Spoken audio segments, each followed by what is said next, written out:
Welcome on into the First Round Fantasy Podcast, your home for second round advice.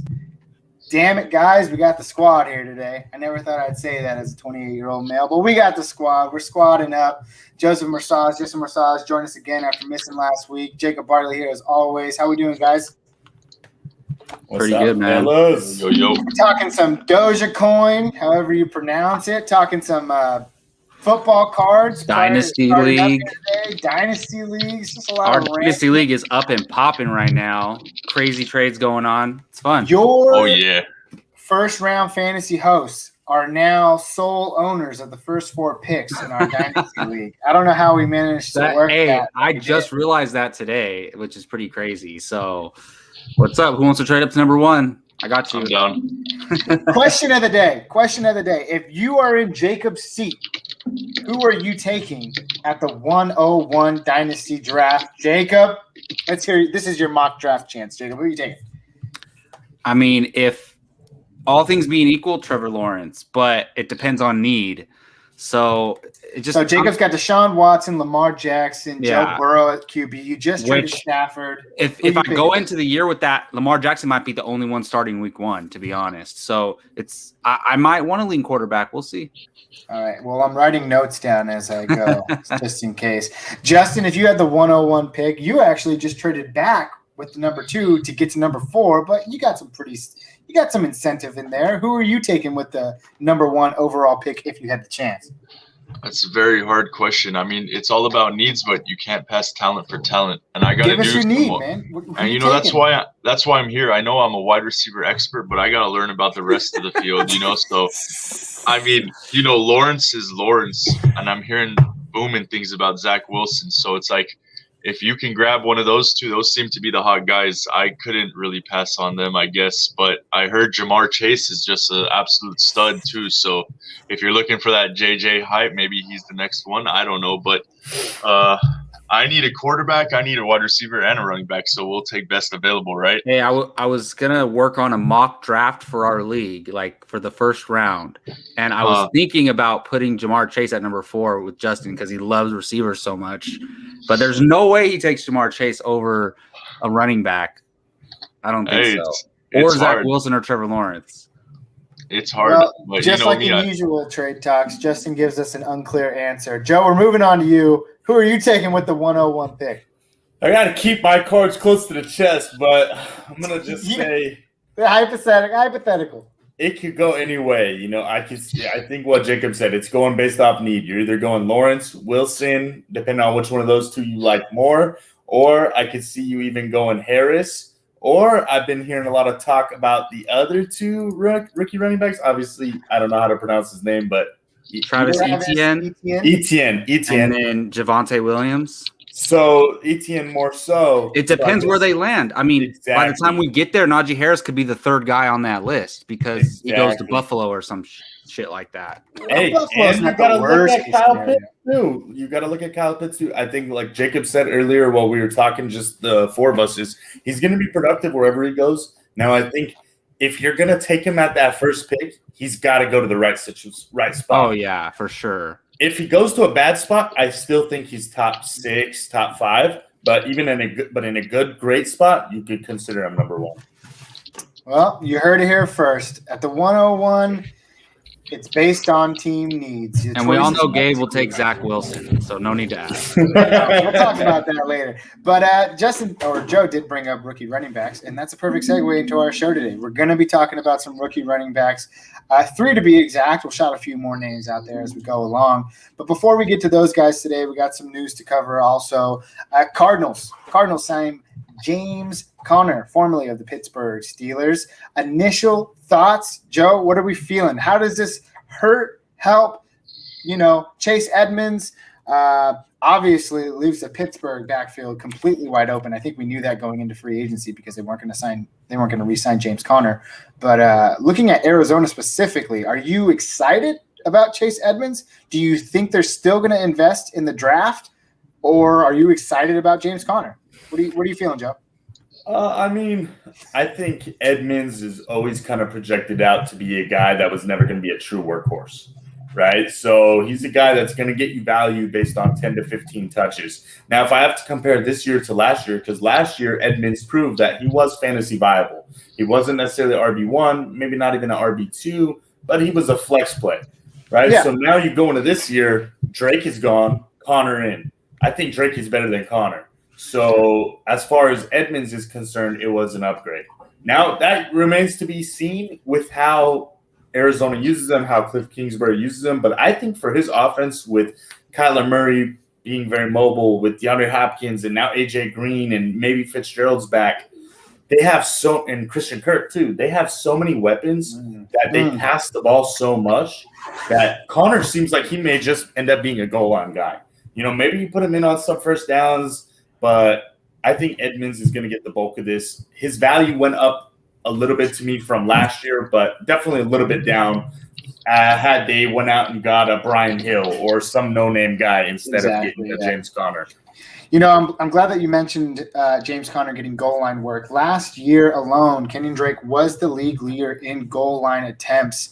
I don't have that number off my head, but I know that he was the leader. He was also Justin's main man with Kenyon Drake now in Las Vegas. How are you feeling? Are you any more confident in Chase Edmonds as opposed to James Conner? Or are you feeling the same way as Joe?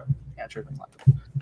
It almost makes me as sick as you not trading me Terry McLaurin, but that's another story. The fact that we finally got to see Edmonds run and balled out, and then this signing happens is almost as gross as Josh Jacob fans must feel, because there's no upside to this aside from, I never want to say an injury, but if he's going to get injured and let Edmonds do his thing, so be it. But all I know is Edmonds is the number one handcuff for me because how highly likely Connor is to get injured throughout the year. But I'm still holding both, but more reluctantly. I don't want to really keep Connor around, but I just wish it didn't happen. But like Joey said, he's a small frame guy, so you need that extra support. Yeah, and you know what? I think we can all agree that if Arizona goes into the draft and they invest in a running back, I think we're more scared of that situation than them signing James Conner. So I'm not too worried about it. Also, James Conner comes with his injury history. That's something to note as well. He hasn't played a full season in, I think, 2-3 years. Jacob, how are you feeling about it? Man, this is sad. It's so early. Like, it's not even early. It's not even time to start thinking about redraft leagues, right? And this goes to show, like, we're closely watching these things, but people who don't pay much attention, they're going to go into the year knowing that, oh, these are the Cardinals running backs going into the season. And it's just like, damn, I feel bad for those people in dynasty leagues or who traded for Chase Edmonds prior to this. Were thinking he was going to be the workhorse. But I knew they were going to bring somebody in no matter what, whether it was through the draft or something like that. I would rather, if I was banking on Chase Edmonds being a fantasy asset this year, I would rather them do this than draft like Najee Harris or something like that. Like I would rather, because then they have to play that guy a lot. James Conner, I think he's more, he's there to kind of play the role that they wanted Drake to play, but Drake is kind of like Edmonds, where he's like a pass catcher, So I think now it's more of a better balance. Like James Conner's probably going to do a lot of the first, second down running while Edmonds comes in on third down a lot. So I don't like it for either of them. Like if I'm in a redraft league, I'm avoiding the situation if I can, but I would take Edmonds over him if I had to. Yeah, and I think that might be the consensus of all of us. When you're talking PPR especially, that Edmonds is going to get the passing down work, 5 or 6 passes a game, 4 or 5 passes a game. You're happy with that. You're happy if he gets 10 or 11 touches. I think James Conner gets goal line work, just kind of seeing what Drake was able to get. But, we've yet to have a full healthy season from him in the last 2 years. So, and we saw last year that when Kenyon Drake went down, Edmonds was getting 18 touches a game, also getting 4 or 5 passes. And this is a dynamic offense, like Joe said. So I think good things are coming for Chase Edmonds. I'm not too scared of James Conner. This is coming from the guy who literally just sold both of them in Dynasty. So not saying I don't want any of them, but, it happens the way it happens. It's just the way the cookie crumbles. But we'll talk about some other news. other pass-catching news, and that's Gio Bernard. Asked for a release from the Bengals, and they said, yeah, sure, why not? Where are you going to go? And he's like, I'm just going to go to a Super Bowl contender. And he ends up in Tampa Bay helping Tom Brady get his 8th. Word is from Bruce Arians came out in the press conference and said this: there are too many dropped balls last year. That's why we brought in Gio Bernard. Most likely this means Keyshawn Johnson. That's his last name, right?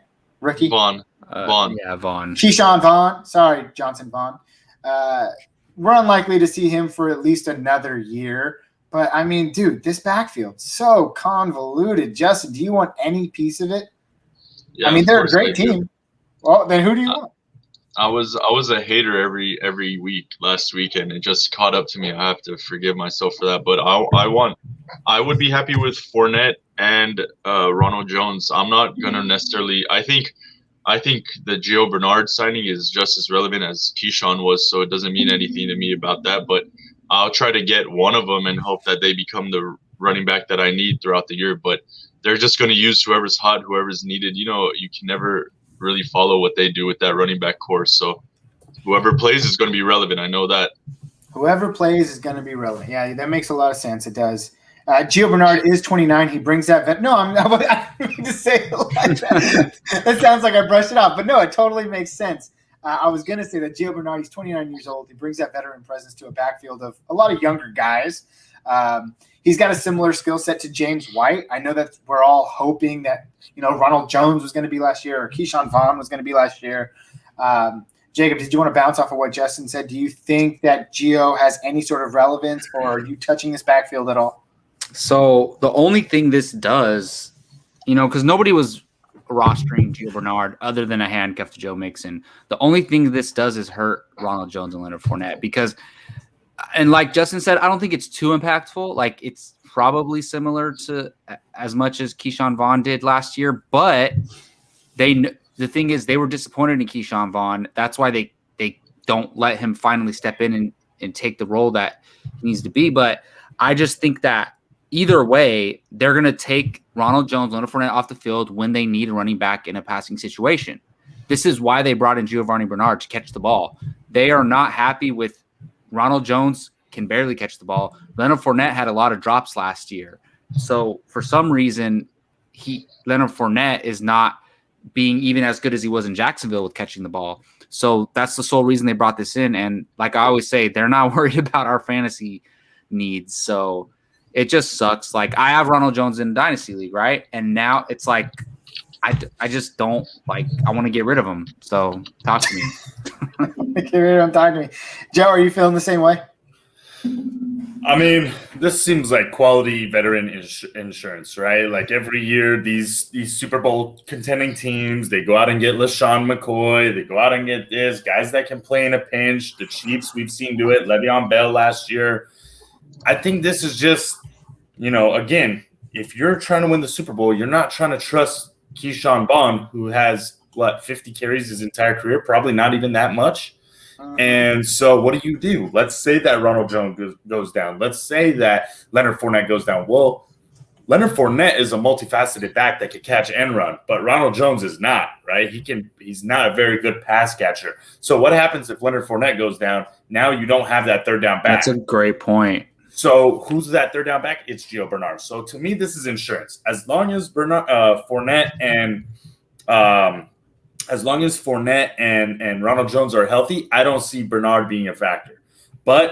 Even if Ronald Jones goes down, I see him being a very small change of pace. Where I could see him having fantasy values, Leonard Fournette goes down, Ronald Jones is 1 and 2, and Bernard's playing third downs. But we'll see what happens. Because even when Mixon went down in Cincinnati and they didn't have any better options, Gio had 1 or 2 games of fantasy relevance. We know at this point in his career, he's not capable of that big role. His value is 4 touches, 5 touches a game. Maybe he can make something big happen. Yeah, no, I don't doubt that. I like what you said. It's pretty much Leonard Fournette, the Ronald Jones show, still there. But the question is, it's a hand grenade as to which one. Just play hot potato any given week. So you own Ronald Jones, you own Leonard Fournette. Don't be too afraid of Giovanni Bernard, but just be afraid that you have Leonard Fournette or Ronald Jones. With that being said, one more bit of information before we get on to it. Edelman. I guess we pour you one out. Did anyone ever have Edelman on a fantasy team? I never did. Yeah, definitely. Throughout the redraft years, when we first started playing fantasy football, he was like a legit wide receiver 1, wide receiver 2. So I had some good days with him. Go ahead. Not to mention last year, that dude played first 3 weeks and all out with a huge game and got me a dub. Yeah. So I love that, man. Jacob, when I took over Pick 6 Gabe's league, he was my best player. That's right. Him or Sony Michel, which is not saying much. And now look at where my team is: Tyreek Hill, Ridley. Let's go. So. Oh my God! Do you remember who you flipped him for? I don't, bro. How in the world did you flip it? That like I traded him to Shane, and I think it was like I do remember Sony Michel or maybe Marlon Mack, one of those two, first round pick and Edelman for Barkley. And Joe acts like he doesn't remember, but Joe is like bro. It was injured. It was Tyreek Hill who was injured and in the suspension, bro.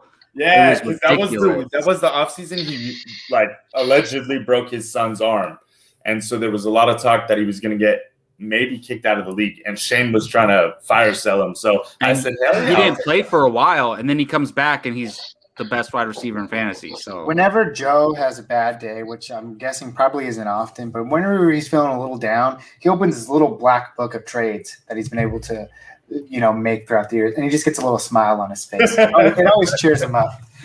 All right, guys, we're moving on. We're talking about rookie running backs. Again, there are a few names of note here. We'll get into each of them. What I did first was, if you watched last week's show, it was a good one. Jacob and I had a good time. Feel free to go back and look at some rookie quarterbacks and get our thoughts on that. But what I did here is I looked at the NFL and CBS most recent mock drafts. I saw where these players were going. I kind of gave my little 2 cents about what I thought about each one. And if I didn't like either of them, hey, guess what? I came up with another one. But logistically speaking, I wanted to look at teams that needed running back help. And if you came to mind, feel free to bring anyone up if I miss one, guys. And those were the New York Jets, Pittsburgh Steelers, Miami, Atlanta, New England, and probably Buffalo, right? As they were Zach Moss and Singletary were a little insufficient last year. So that's kind of what I did going into this. I know we all have our different ways of preparing, but that's how I'm going to tackle it today. And first off, notably, we're going to talk about Najee Harris, running back from Alabama, 6'2", 229, 23 years old. The guy is a bull rusher. Runs upright, blend of power, determination, versatility. Man, dude, it's almost like we wrote this off a script. He's legit, all right? He played on a national title team alongside Mac Jones. He's great. Right now, CBS projects him going at pick number 34, which is that early second round to the New York Jets. I know personally what my thoughts are on this situation, but I'll hand it over to you first, Jacob. What are you thinking about Najee Harris? Is he even the number one running back you're thinking of drafting in a redraft league or dynasty? Well, like I said last time, I don't want to sit here and pretend like I watch college football every Saturday, but I think I need to start doing that. Right? That's what I was just thinking. I think I'm going to get into it this year, but from what everybody's saying, he's the typical guy. Like he's no Saquon or Ezekiel Elliott coming out of college. Obviously, those guys were highly coveted as like top 5 picks, but this guy is the closest thing we're going to get to that in this draft class. So he's capable of catching. I've watched some of his footage and I like him a lot. And I do think prior to the actual draft, he's the number one guy, but it all depends on landing spot. This last year, DeAndre Swift was considered the best running back, and then Clyde Edwards-Helaire goes to the Chiefs. End of story. He's the number one consensus pick in all leagues for rookies. Yeah. So I think he will be, and it just depends, right? Like I think he's gonna go anywhere between late first and first half of the second, and I just, man, it's tough. But I could see the Miami Dolphins taking him. They have, let me see here, because there's a few teams in this draft that have multiple picks. Have like multiple picks in the first round. So the Dolphins Jets and the Dolphins, right? Dolphins have the number 6 pick, Yeah. and then they also have the number 36 pick. Yeah, so I could see Early on. Yeah, they also have, or is this a trade? One of these includes a trade. But anyways, I could see the Miami Dolphins taking him. Like I'm not one of these guys who thought they would ever go into next year with Ahmed and what's his name, Gaskin.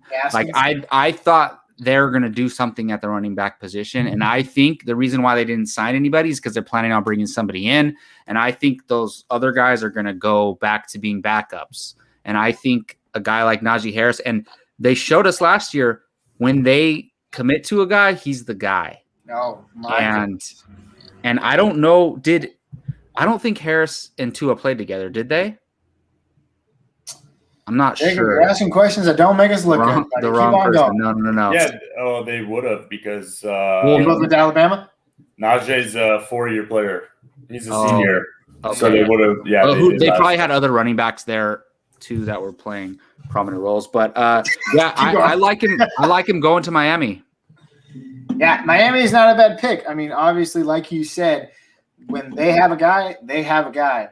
Justin also suddenly realizes, man, that's why nobody wants Gaskin. Yeah, they're probably looking for a running back in this draft. We'll see what happens. No. Justin, what are your thoughts? First, he's not going to go to Miami because Miami's definitely going to target a wide receiver, in my opinion, to pair with Tua. You know what I mean? But anyways, I'd love to see him go. I'd love to see him go to the Jets because we know they're going to draft a QB right off the bat. So grab your 1-2 punch with your first 2 picks coming up in the draft. And if he's proposed to go late first, early second, perfect spot for them to take him, 1-2 punch. Let that offense just be set.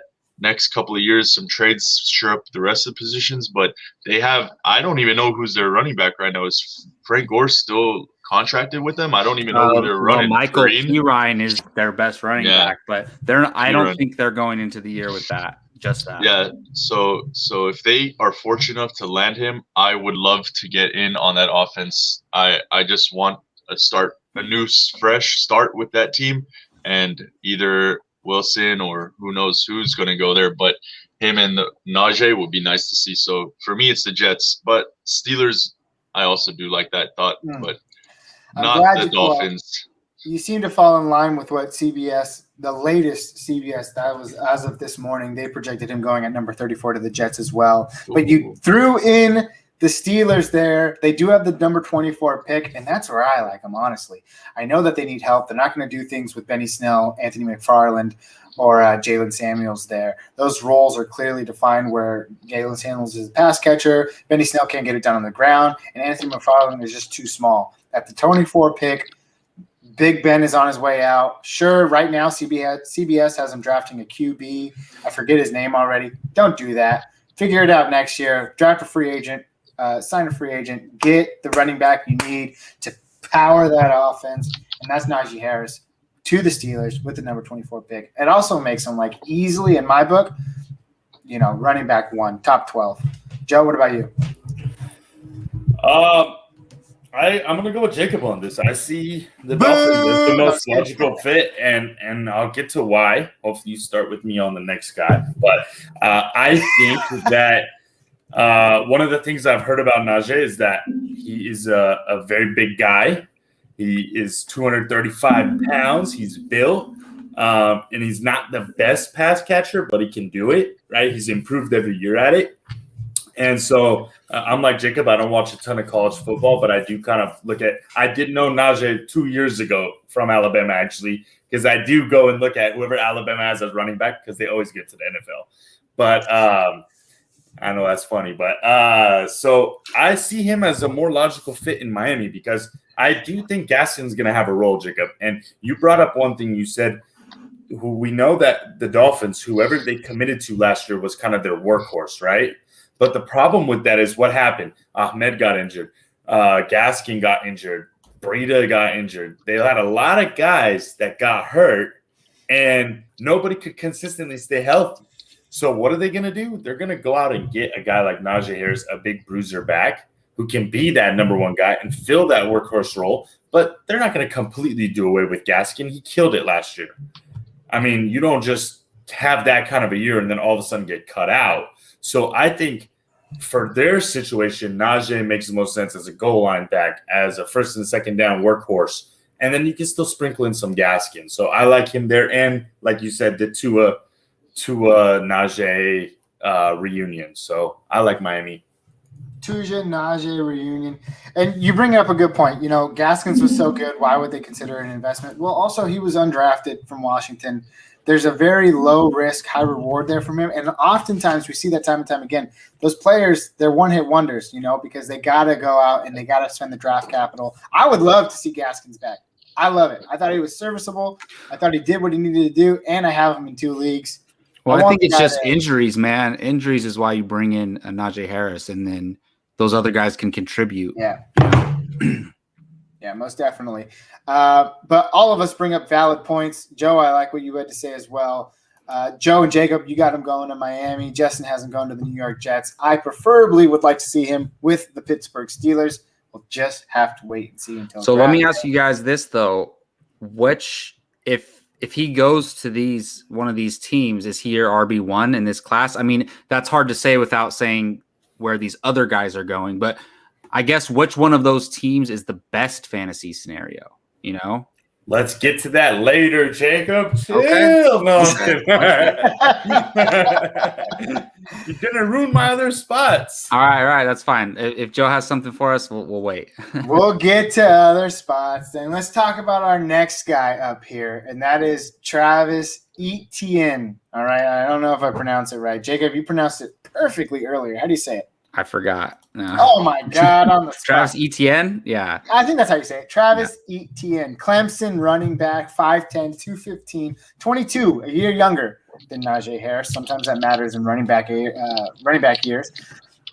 He's got speed. He's got explosiveness. He's got agility. He's got contact and balance. He's the perfect fit little pocket punch guy, 5'10". I love it. CBS currently has him projected at number 35 to the Atlanta Falcons. I was also interested to see what the NFL had to say. They had him falling via trade to the Miami Dolphins. The Miami Dolphins were going to try to find their way back into the first round later and pick him up there with their 36th pick and another draft pick they have. So that's also a solution. But, thinking out of it, I don't want to give too much away here. So I'm going to let Joe give a little bit of his insight because some things I got to keep close to my heart. All right, Joe, what are you feeling about Travis Etienne? So I don't know if you guys utilize this, but NFL.com has this little prospect section, right? And they rank the prospects. So last year, and it goes based off a grade of for instance, last year, Clyde Edwards-Helaire was a 6.39, and the number one running back was DeAndre Swift at a 6.78. And basically the way that they grade those is they say, okay, 6.78, how we grade that? He's a year one quality starter.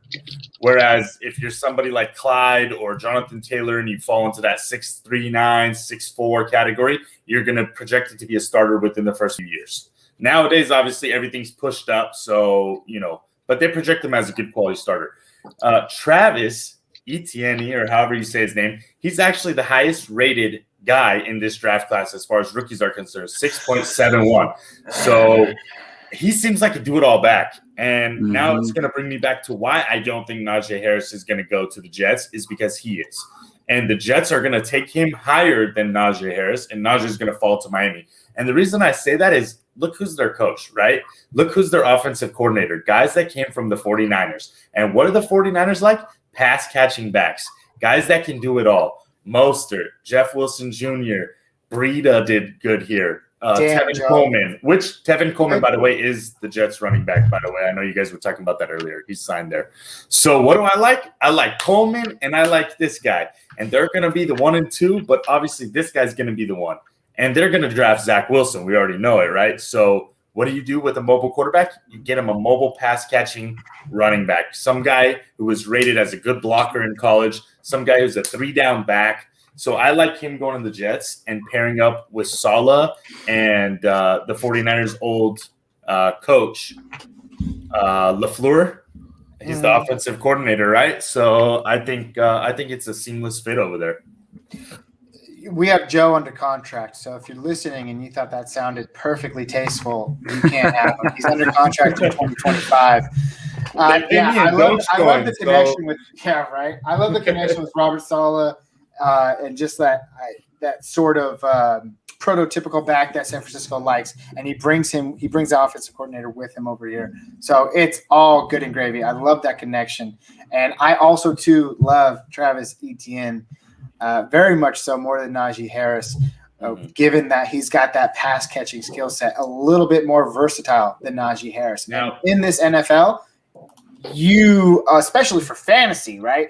You PPR format, half PPR, you want that guy who has the versatility to catch the ball in the backfield. Joe, what I will say is, so one of the knocks on those guys from last year, like DeAndre Swift and Clyde Edwards-Helaire, and even guys as we get lower end tier over here, where we talk about the Michael Carter and Gainwell, the knock on all these guys is they're too small, right? There's no way that these guys are going to be 3-down backs. We talk about DeAndre Swift. Why did they go out and get Jonathan Williams or Jamal Williams? Is because he's not projected to be a 3-down back. He might be the best one, but he can't touch the ball 25 times a game. But you know who can? Derrick Henry. You know why? Because he's 6'3" and 250. He's built like a truck. Who's built like that? Najee Harris. So if I have to say, it's between those two guys. Etienne may be the most talented one, but Najee Harris, if he can be Derrick Henry, but a better pass catcher, we're talking about Todd Gurley, basically, right? That's who that is. So, and you know who Etienne's getting compared to? Have you? I've heard several different fantasy podcasters say is Alvin Kamara. Interesting. Yeah. Well, Kamara's proven now that he can kind of be a workhorse, but when he first came out, it's kind of a different kind of workhorse, though. It's like a pass catching back workhorse, Yeah. CMC is a whole different level, but Kamara kind of made his own type of style of running back where he's more of a pass catcher than a runner. Absolutely. And I think up until this year, he never cracked like 600 yards on the ground. It was always. And the thing is, he would get a lot of, these side passes or passes from the back and then run. So it's basically a run play. Yeah. But he just got the PPR point, Yeah. Yeah. That's a good point. And 88 passes over the last 2 years in a row for Alvin Kamara. Joe, sorry, go ahead. No, it's just I like that comparison, Jacob. So if you have Todd Gurley in his prime with Najee Harris, we're talking best case scenario, and then you have Alvin Kamara in his prime. Who are you taking? Jesus, Alvin Kamara. That's like Alvin Kamara all day. No, Todd Gurley, you're forgetting before he busted his knee. I know. Recency bias. Yeah. No, what? So you guys are taking Todd Gurley then? I don't know, bro. It's not easy. It's like once we get to like the regular draft and we're like, damn, do I take Zeke, Barkley, or Kamara? Like, I don't know. In either one, you're good, It's like that. Justin, Gurley was a monster. Gurley was the surefire number one. You got to remember Gurley was amazing, but they're no AP, but that's different. Okay, so this dude, Etienne, I chimed in. I wanted to do my homework. I wanted to see what he went to Clemson, right? I wanted to see what those dudes had to say about him. And someone brought up a really crazy point, and he said this was the worst season for any running back in Clemson. They had 4 new O-line starters, and he still put up these numbers. So if you take that into consideration, which as a running back, I think that's very important to understand, that's pretty impressive. So if I piggyback on that, to Joey's point, he might actually get taken higher because the upside could be there. And it looks like he's pretty quick. And dude, I'm watching some footage right now. He's fast. Yeah, I like both of them. Don't get me wrong. I understand people have to be hesitant with running backs. We're talking fantasy, not NFL. So I'm taking these two, 1A, 1B. I'll be happy with either, to be honest. I know I have the 4th pick, so if one of them's left to me, I won't complain. So, dynasty. This is nice dynasty prospect right here. Oh yeah. Oh, you guys are making me sick to my stomach. And I basically, Gabe, I had the Jets too, and essentially I was going to say most of the same stuff that Joe said about the Jets, because that's where I had him landing, Travis Etienne, because I just think, I I think Najee Harris is a good fit to go to somebody who has a guy like Gaskin already, right? Mhm. But then I think ETN can go into like they don't really know what they're doing. Like they signed Coleman just because he's cool. He's probably cool with Robert Saleh, and they're like, let's bring you in. But I think ETN can come in and be their workhorse. And when a guy is so talented, they're like, sorry, P. Ryan, sorry, Coleman. Like this is our guy. So I could see him doing that on the Jets. Coleman's Coleman not being is- brought in there to be a back to feature. That dude's there to help out. So I Yeah, wouldn't he's worry a about that. veteran back. I think. Listen, he's gonna get some touches. I think because familiarity. But Well, look at this. You know the coach in Houston? So he brought in Mark Ingram, right? Because he was in Baltimore. That coach, I forget what he did in Baltimore, but he was a coach in Baltimore. He brought in Mark Ingram. Why? So he has somebody on his side. You know, so he has already a guy in the locker room who trusts him and can feed off all the other guys. Probably Absolutely. what they're doing with Tevin Coleman too. absolutely. Tell you where I think he's gonna land, and I'd prefer, and that's Atlanta. They need, I wouldn't mind that.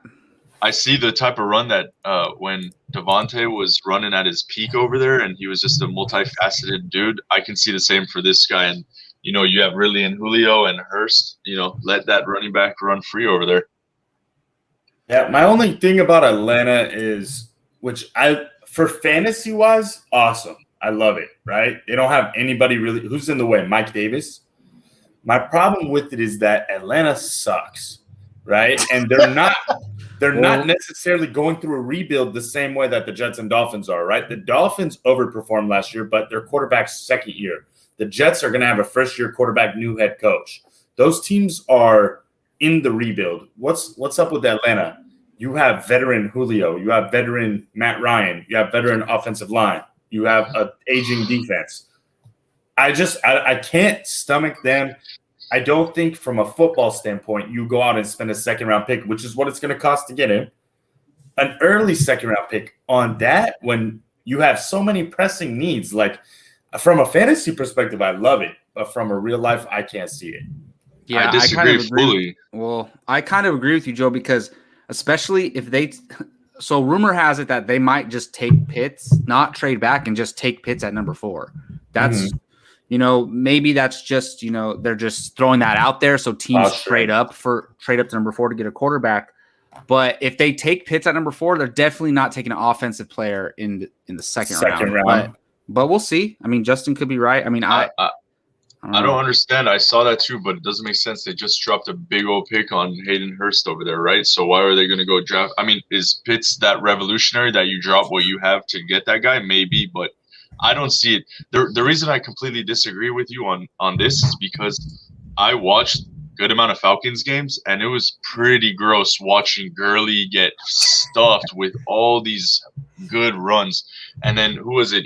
Ito Smith on the back, and then there was one more halfback over there. They actually just cut Ito Smith today. Yeah, but my point was, like, you saw how awesome that pass game can be, and then you're like, oh, and we have to follow it with this type of garbage. So I mean, I think that they would be excited to get that offense. That's what they are. They're an offensive team. I rather bolster the offense and worry about fill in the rest of the draft on their defensive end. I don't know. I disagree. I want to see them draft this guy. I hear you. I think what ends up happening is, listen, Mike Davis, I think, is well liked around the NFL. I think everywhere that he's been brought into. No, I'm not even kidding. I'm looking at, hey guys, honestly, I'm still you guys have been talking, keep going. I'm looking at something. No, I mean, we've been talking about Mike Davis, Joe, how if they don't bring in another guy, then he's going to be solid. Dude, and the thing about Mike Davis is everywhere that he's been, he's gotten an opportunity. Even when he was on Chicago, I don't know if you remember very briefly. He started. He started the season. They had Montgomery. They had Cohen, who just was coming off a beast year. They bring in Mike Davis, and all of a sudden Mike Davis starts. Carolina, yes, they had CMC, but Mike Davis carried the torch for, 6 solid weeks where he was balling. So I don't know. I think that they do get a running back in the draft. I just don't see it being a day 1, early day 2. I see it being more like 3rd, 4th round. You start considering that running back. And listen, we saw last year with Cam Akers, I think Dobbins was a 3rd rounder. There's talent. James Robinson, Alvin Kamara was a 4th round pick. Yeah, I think so. Robinson and Gaskin both went undrafted. There's value to be had later for running backs. You don't need to rush that pick. That you're drafting a guy early second as a running back. He better be. Kamara was third round, but still, they can get a guy in the third round. Exactly. Yeah. There's a lot to digest there. You guys were talking for a very long time. The whole time while you guys were talking about that, I was digging more into who you would rather have, Alvin Kamara or Todd Gurley in their prime. Because I really wanted to get a little more insight. And yeah, Todd Gurley, better back. 2018 Pro Bowl season. Todd Gurley finished as the number 3 running back. Alvin Kamara finished as the number 4 running back, 200-yard rushing difference, and Todd Gurley had 3 more touchdowns. The season prior to that, Todd Gurley finished number 1, Alvin Kamara number 2. They're like neck and neck. Yeah. It's so crazy. But I'd still rather have Alvin Kamara. But prime Gurley was like, I know. He finished like 100 points ahead of everybody. Remember? It was like. You talk about the eye test. He hits all marks. Yeah. That dude was unstoppable for a few years. I can't believe. Like, it hurts me that I saw the other day because I was just thinking about Todd Gurley. Like, where is this guy? He's not in Atlanta anymore. Nobody picked him up. And I look, he's 26. And I think like just 2-3 years ago, like this guy was on top of the world. Mm-hmm. And how running backs, so like when we talk about dynasty all this time, who are you going to draft? Running back.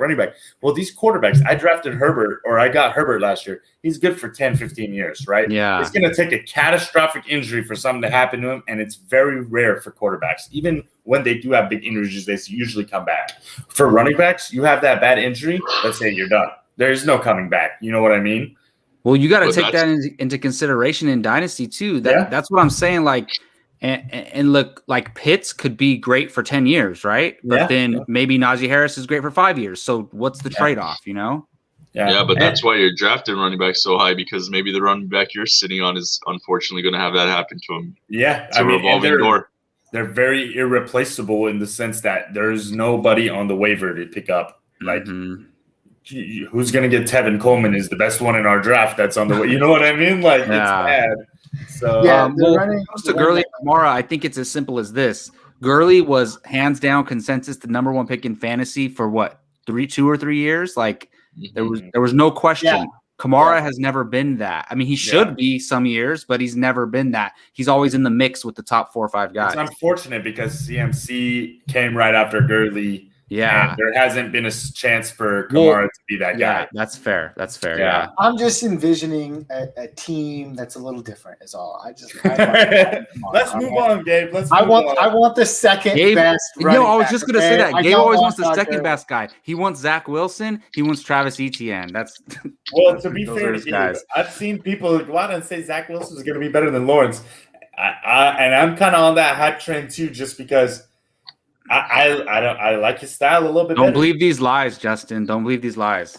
What do you mean? I don't think I'm going to get any of these guys, so I'm not tripping. I'm doing my own homework, and whoever falls.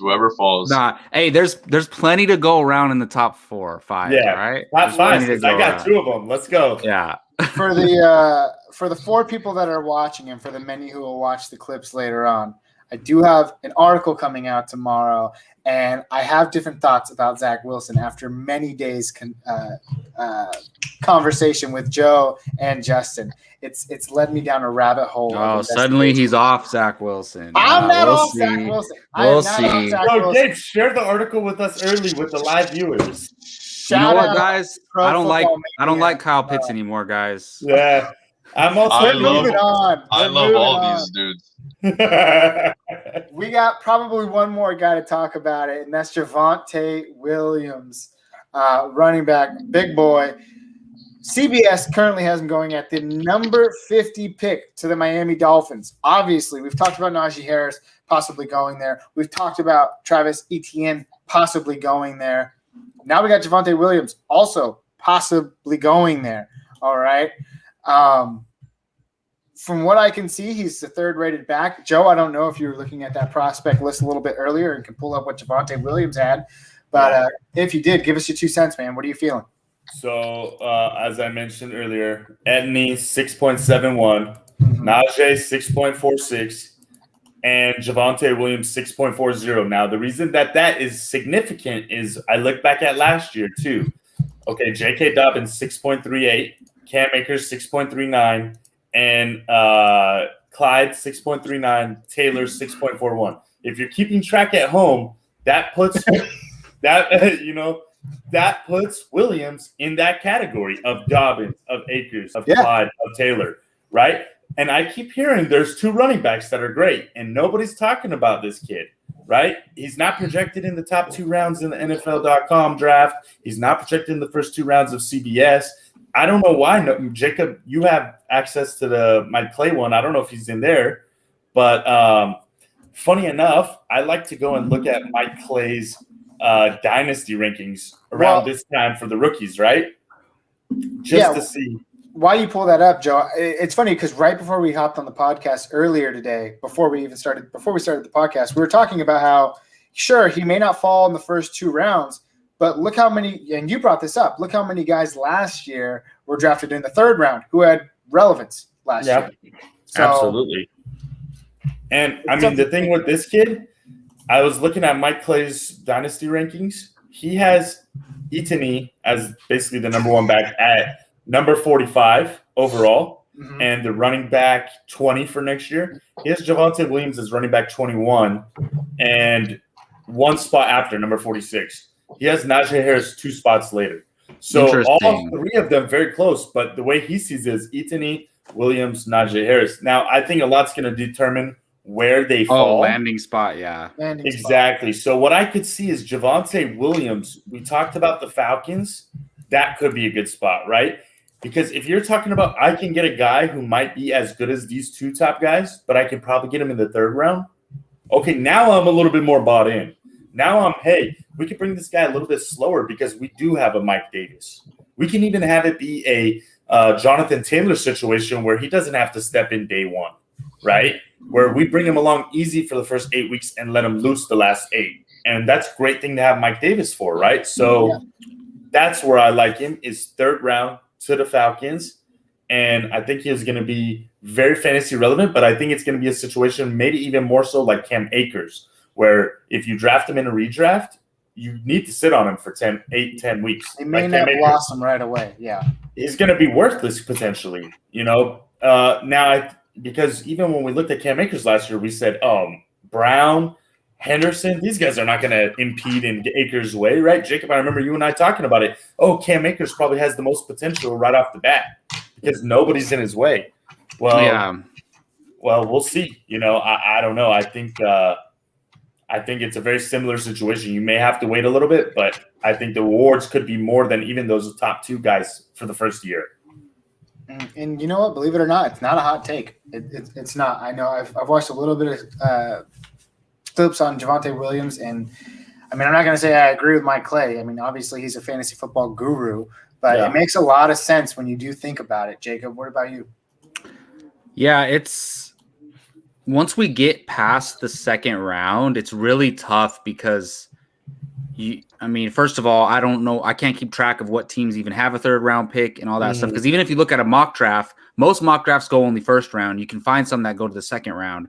So it's tough. But I'm telling you guys, the Pittsburgh Steelers are not leaving this draft without a running back. And I don't think they're going to wait too long. I don't think they're going to miss out on one of these top 5 guys.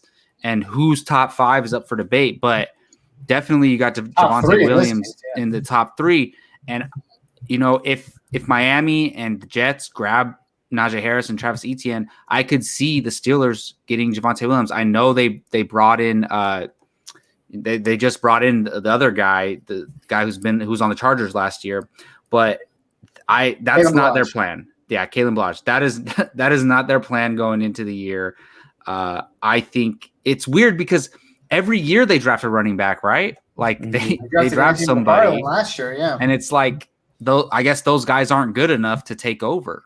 And so you got to bring in a guy who's good enough to take over. And we've seen the Pittsburgh's history. They like to have a workhorse. And I would love for them to take Najee Harris. I don't know if they will. So I could see them getting Javonte Williams in the 3rd round or the 2nd round. Because I guarantee they're not leaving the draft without a running back.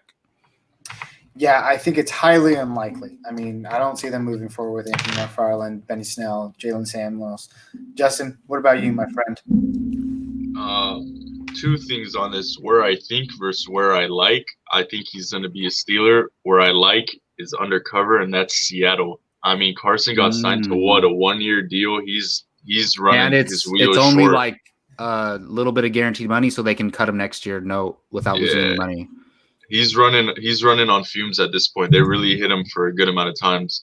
And DJ Dallas is obviously not a running back that's going to run every down. So I like that fit a lot because, like, similar to your Mike Davis comment, he doesn't have to run right off the bats. And Chris Carson runs like a beast, and this guy seems to be beastly like that too. So I like to see that match. That's where I'm thinking. Yeah, that's a sneaky pick. I'm looking here just to kind of see. They do have a 3rd-round pick. Yeah, it's very, very likely that we can see that scenario as well. What's also, the status of Rashad? Is he just done? I don't know. Man. He's coming back. He's coming back every week. He's worth a penny. That's about what we're talking about. So. He's really good too. He had great games. Injuries suck. They're unfortunate, and I never want to. There's been years where we hyped up Rashad Penny so much, like we thought. I think that was like the first year of our Pick 6 league. Mm-hmm. We were hyping up Penny, like he was going to go in the 6th round of our Pick 6 keeper league, and sometimes, I think that kind of humbles us all a little bit here. Even the big guys, up there at the NFL and the ESPN, all those guys who do these mock drafts and say these guys are going to do big things, we all miss. We all miss the mark time and time again, whether it's Jamarcus Russell in the NFL, whether it's, I don't know. I'm sure you guys can think of someone. Rashad Penny was probably one in our minds, right? There are I've missed. I remember one of your draft in that league. I took Ronald Jones in the 1st round, and I think, was it the same year that were him and Nick Chubb drafted the same year? Yes. So I took Ronald Jones in the 1st round with like the 9th pick overall. And then I took Chubb as a flyer in like the later rounds, like the 8th round or something like that. And Nick Chubb ended up being the way better fantasy prospect. So it's going to be, there's going to be guys that we don't even draft in our dynasty league that are going to end up being like solid keepers. Yeah, for like they're going to rise from it. And we touched on it last week too in our quarterback show as well. It's like, there's a Tom Brady out there somewhere, There's a guy who's going to get drafted in that 5th or 6th round. That'll be that franchise QB, and we're over here talking about Trevor Lawrence, the godforsaken son of us all, and it's like he might not even pan out. We've seen number 1 picks bust. He's going to be good. Johnny Manziel, Jamarcus Russell, people bust all the time.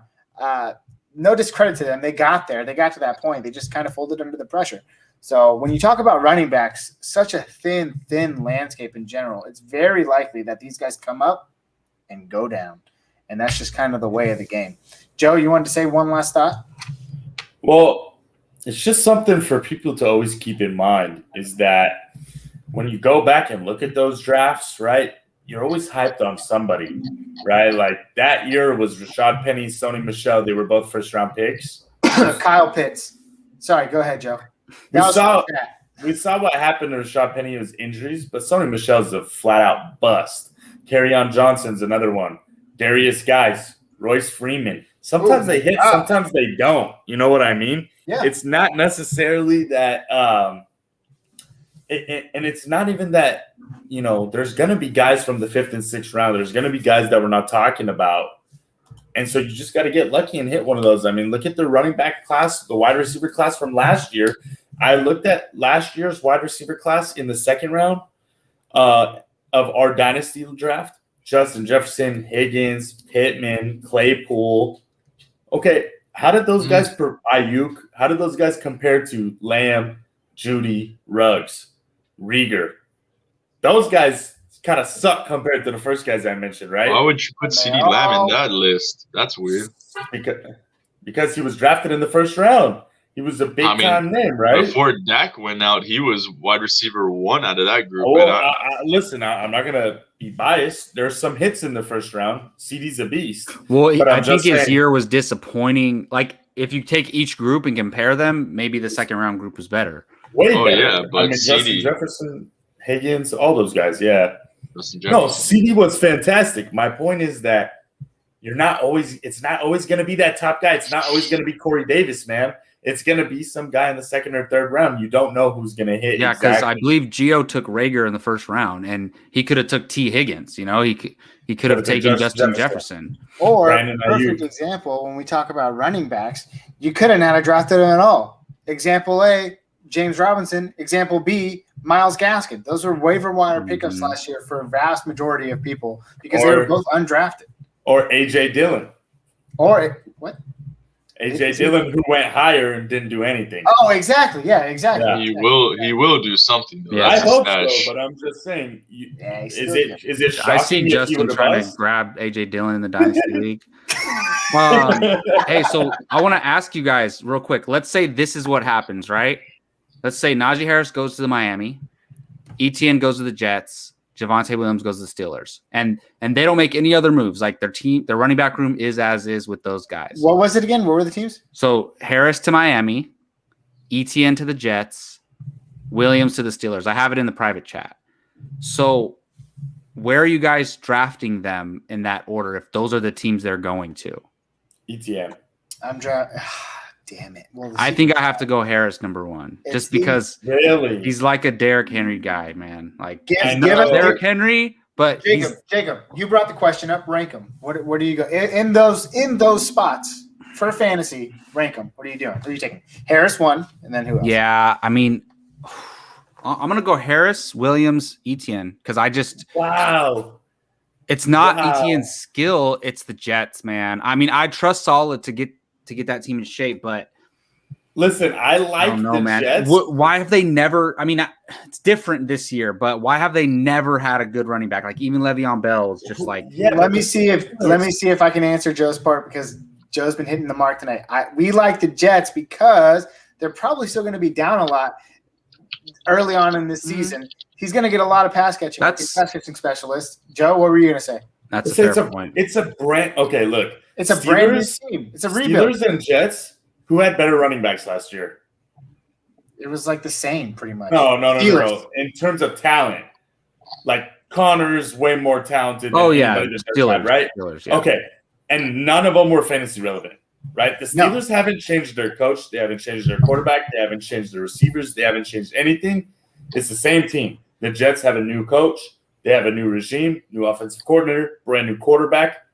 I trust them to run more than I do the Steelers, who are going to do the same shit where you're going to have Ben you're gonna- Roethlisberger threw the ball a record amount of times. Yeah, last true. exactly. Well, exactly. to be fair, I struggled with the top 2 ranking, or the 2 and 3 rankings. I'm very Yeah. comfortable with putting Harris at number 1 there because I don't think they trust Tua chucking the ball around a lot. So they're going to hand off That's to fair. Harris That's a lot, fair. and that's why they would draft a Harris. So I think Harris is going to get like 200 carries if he goes to Miami. Yeah, but I also think that you're sleeping. But a he's little not bit going to have on- the PPR upside that ETN has. I acknowledge that. And I think you're sleeping a little bit on the sense that Wilson's going to be a rookie quarterback. Tua's going to be year 2. So I think they may unleash Tua a little bit more. Look at Josh Allen that we always talk Maybe. about. Year 1, leash on him. Year 2, let him roll. I don't say that Tua's not as good as Josh Allen. Zach Wilson probably is. Tua's not, but it's just a difference of progression of learning the NFL, and I think Tua's there. And Gaskin. So, Justin, what's your take? I'm not taking any of them. I'm taking Kenneth Gainwell because that dude is sick. Oh my God. Well, yeah, I was going to say we're probably not going to spend a lot of time on any other guy, but is there anybody else that anyone like looked into and has strong feelings about, like going to a Clearly, particular Justin has team? seen Kenneth Gainwell. He was Because also on our Kenneth list of Gainwell benchables. is a very, like, from what I've heard, he's a pass catching back. You know what I'm looking in. I watched some of his stuff and he seems really good, but the sad part is he's a little less weighted than the other guys. So Undersized, yeah. he's Hey, I'm his telling you skill guys, set is real good though. I like what I saw. the Bengals are going to draft a pass catching running back, and I actually have Kenneth Gainwell going to the Bengals. Yeah, That would be real nice. that's what's I- going to happen. But it's not going to hurt Mixon much, I don't think. Truth be Not told, much. I'm gonna take the stud and take Najee first because that dude is a monster, and I like Javonte more, but I can't do anything about the size and speed that dude has. So Najee is my 1, Javonte and Etienne is 3. Interesting. That's Wow, not we're bad. also split. That's the thing is, like, let's say that in Dynasty, if any of us had the number, take Zach Wilson and Trevor Lawrence out the picture, we could all take different picks there, right? So at number Yeah, I'm gonna take a 2, wide receiver. yeah. Hey, Justin's going Jamar Chase. I'm calling it right now.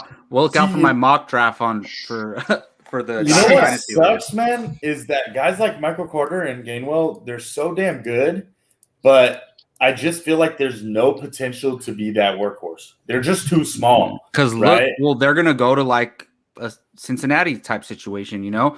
But dude, I think the Niners are gonna draft a running back. I think they're gonna draft like a Michael Carter type, or maybe even lesser guy like. Well, I think he has to be a pass catcher. There's a guy Chuba Hubbard I really like, but apparently all he's really good at is just like running straight and running really fast. And that's what I've heard. So I'm like, no, like they need somebody like who can, soak up some targets. So I don't know. I like a Michael Carter type. There was one other guy on the list that I saw. I don't know if you had him on your list. Yeah, you did. Trey Sermon. And so I looked into like all these running backs just very briefly, but I look at the size. And aside from Najee, he's like the next biggest guy. And surprisingly, that NFL Combine prospecting had him actually listed like as the next best guy behind those top 3, like ahead of Michael Carter and Gainwell. And I think that he could be one of those guys that kind of surprises a little bit. So if he ends up in the right spot, like maybe Pittsburgh or maybe Atlanta, and they wait till day 4, day 5, or 4th round or late 3rd or early 5th, he could be one of those guys. Or the Niners, like you said, Jacob, because we've seen Mostert get injured a lot, and there's. Well, I think right now it's only Mostert and Jeff Wilson Jr., and they've both been hurt a lot. Kyle Shanahan isn't going into the year with just those 2 guys. There's no way. Who's that other rookie that we had? That Wilson. Oh, I know who you're talking about. He was undrafted, and everyone was so hyped on him. Yeah, JaMycal Hasty. Dude, let me tell you, I know you guys are Niner fans, but you don't really follow them. But what's it called? What? How do you pronounce this? Juszczyk? How do you say it again? Oh, Kyle Juszczyk? Juszczyk, yeah, the GOAT, the second best behind Ham, from the Vikings. But anyways, he said, prepare for big plans for Raheem, and he's about to go off. Yeah, so, on the Fantasy Footballers podcast. Yeah, I didn't watch it on that because I make my own podcast, but basically, I'm gonna take that guy's word no matter what, because you don't start in this NFL as a fullback anymore unless you're legendary. So if he says that, I'm gonna trust him. So Raheem's the guy. Well, so Juice is pumping up a guy. That doesn't mean that they're not gonna bring. He's definitely bringing in another running back. I guarantee. Hey, Jacob, if but I'm not even saying not just from the draft. Like they might sign Le'Veon Bell. Yeah, well, Le'Veon Bell and Todd Gurley both aren't signed. I think the Niners should bring both of them to camp and put them through some drills and be like, all right, whoever's better is staying on the team. And I want Todd Gurley to win, bro. I want him to get some steroids secretly pumped into his knee. Hey, what would Fuller style? Hey, Joe, what would throw a wrench in this whole who we're all going to take at the top of the draft if the Niners take a running back in the 2nd round? Yeah, it would. I don't think they would. If they take a Javonte Williams or something like that, or not him, but whatever. Etienne. No, even Javonte Williams, it would still be, bro. How do we pass on that? Sometimes I got to wrangle in our Niner boys here, man. They like to just get on a juicy tangent. And we're going to do a side Niner podcast called The Gold Rush. Let's go. Well, then Justin's going to start one, I don't know, called The Mountaineers, and I'll start one called the fucking Vegas, baby. I don't know, whatever. The Mountaineers? That's what you get from the Vikings? Names I did not come up with that. I did not. We're going to be – no, I have my name. We're going to be the Voyaging Vikings, and we're going to go down the list of all the GOATs on that team and who you need to get this year. Moss and Dalvin Cook? Dante Culpepper, Chris Carter, Darnold It's Ham. surprisingly, though, not even talking shit, between all three of our teams, the Vikings might have definitely by far the two best fantasy relevant players and maybe the top three. Justin Jefferson, Dalvin Cook, and Thielen. Oh, you're missing a Kittle. undercover. Yeah. Oh, you mean like relevant? Like fantasy relevant. 100%. Yeah. Well, if you took the top 5 from all 3 teams, 3 of them are going to be Vikings, and then one's a Raider, one's a Niner. Yeah. You know, I mean, Waller, 4 of them Kittle. would be Vikings. Have you heard of a man named Irv Smith Jr.? Oh my God, get out of here! Hey, Dustin, let's make a pact. None of y'all draft him in. He's any available of in the Dynasty League. There you go. Yeah, and Justin. that's why I asked you if I can pick somebody up, but you told me I can't. So Nobody's gonna draft him, bro. There's like 5 good tight ends. Whenever you're ready, Gabe. Whenever you're ready, Gabe. All right. So with that being said, folks, be on the lookout. We have our wide receiver special coming up next week. We're going to be looking at some of the rookie wide receivers as well. As always, if you have questions for the show, drop them in the comments below or find us at First Round Fantasy at Twitter, First Round Fantasy at Instagram, First Round Fantasy at gmail.com. If you want the merch, cop it. It's there. It's always on sale. And with that being said, we will catch you guys next week. Thank you so much for listening. Have a good night. Peace. Peace. You guys are